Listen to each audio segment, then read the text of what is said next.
Boys. So today, this is going to be a little bit different than my normal videos. I want to hopefully make this video or video series a thing where we can introduce certain storylines so you guys can actually go read them, or maybe you can find a YouTuber who talks about it more, but so you can get an idea of what the story is before you full commit to either buying the series or spending an hour of your time before you're not interested. So usually in this channel we only do Marvel characters, but I want to lean more into this and maybe make this like a weekly thing because I already read so many comics and I'd love to give you guys recommendations on cool stuff I want to read about and stuff I've read. I want to do more than just Marvel. I want to do actually more DC. I want to do some Dark Horse. I want to do like some Star Wars comics, dude.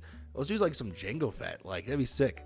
Other than that, I don't want to make this intro too long, so let's get started. So in this video today, I want to talk about Dawn of X. Dawn of X takes place after Jonathan Hickman's House of X and Powers of X event, which by the end of the story, we would see something that we've never seen in Marvel.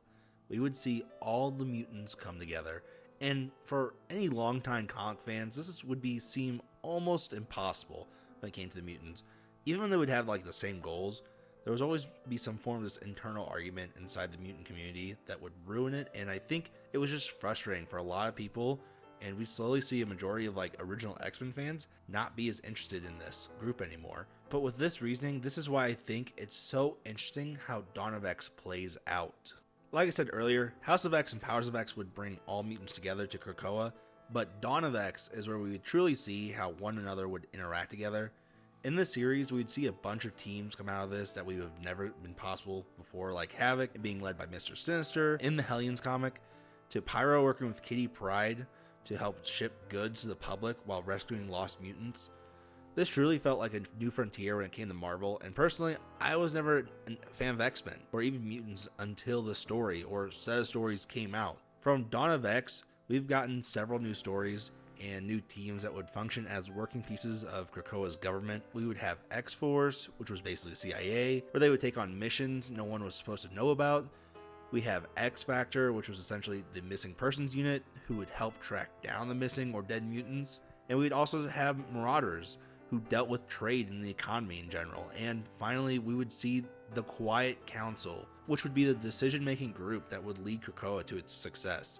We'd have the classic heroes like Professor X, Storm, and Jean Grey a part of it, but we'd also see longtime villains like Magneto, Mr. Sinister, and even Apocalypse be a part of this council as well, making this new nation truly for every mutant out there. This council would figure out immortality and even create essentially super medications that could be sold to countries as leverage. All they have to do is recognize and work with the new nation of Krakoa. We would see portals planted all over the world or even outside of the world, making Krakoa everyone's neighbor, which some countries embraced and others hated, and both made sense. They're both understandable arguments. Some people were scared of this new mutant nation while others embraced it. What I think is the most interesting is that when you give someone everything, you give them immortality, no financial worries, and literally just paradise itself. I think you get to see the characters' true personality and their real views on everything much more clearly when they live in this what seems to be a perfect world. We would see what they've always truly wanted. For Magneto, for example, it was always to be the hero of mutants, and for them to just kind of see the love he had for them, and we could see him truly at peace with this, being that hero for mutants. For mutants like Psylocke and Wolverine, they would actually feel kind of like they don't deserve it. And you would see this because Wolverine would always be on guard, even when he's supposed to be living in his paradise. Psylocke would say it just in her Fallen Angel series about how she feels and how this isn't deserved. And there's a lot of mutants that struggle with this idea, and some that don't struggle with it at all and choose just to forget all of their worries from the past. But my question is, what happens when all this is threatened to be taken away? Near the end of Dawn of X, leading into Sword of X, we would see this threat that would risk every mutant out there, making them mortal again, and making death feeling that much more scary. I think this is a great plot line. I love the story, and from here, I do want to move on to the art though. When it comes to the art, I personally think they've literally knocked it out of the ballpark with so many hands in the pot and so many different artists, so many different writers. I personally loved it all. And when they would mix art styles and show Ben-Day dots just like this, to me it feels fresh, like what they did with the Into the Spider-Verse, and it makes the art pop out just that much more. And I don't really have much to say about art, I'm not a big art guy, but I can really appreciate what they did here, and I loved all of it. From here, I do want to give my good, the bad, and the ugly. So this is my honest opinions. This is the great stuff to read about it, the bad stuff, and the ugliest part about it. For the good, the general story and everything they've done with the characters so far has reinvented mutants, and I'm personally am a huge fan of everything these stories have touched, and I cannot wait to see more. The way they're going, I'm going to be an X-Men fan after this for a long time. For the bad part, though, is that when it comes to the characters, you're going to see a lot, and I mean a lot. There was characters I didn't really know, so if you're not super well versed in mutants, you might not know who they are, and you might need to look at them up to truly understand the character beforehand. But luckily, in the front of each issue or near the front, there's usually like a list of characters you'll see that star in that issue, so you can look them up ahead of time.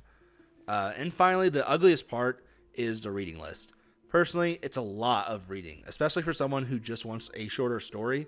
If you read everything, you're looking at just over 100 issues, including Houses of X and Powers of X. So again, this video, or hopefully this video series, is at this channel where I mainly talk about these comics, where I talk about characters in Marvel. We can also talk about the stories they've created as well, just so you guys can get an understanding and maybe an interest in something that you never thought you might be interested in. And I will try to go outside of just Marvel. I want to do some DC. I want to do Dark Horse. I never read Valiant comics or Image comics, but I'd love to check those out and read those. And then you guys get to decide, and that's the best part about it. This video series is designed for you guys to make your choice on what you want to do with this, and then move on. Because you might hear the story, and you're like, oh, this story kind of sucks.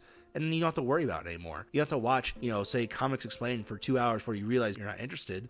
And that's awesome about this. And I love Comics Explained. I love Comic Storian. I think they're great storytellers and talk about it. And so obviously I'm going to try to link their stuff when I have a story that they talk about, and even just smaller YouTubers in general. But if you guys have any suggestions on stories or even how I should go about this, tell me down below. Other than that, I'll check you guys out in the next video. See ya.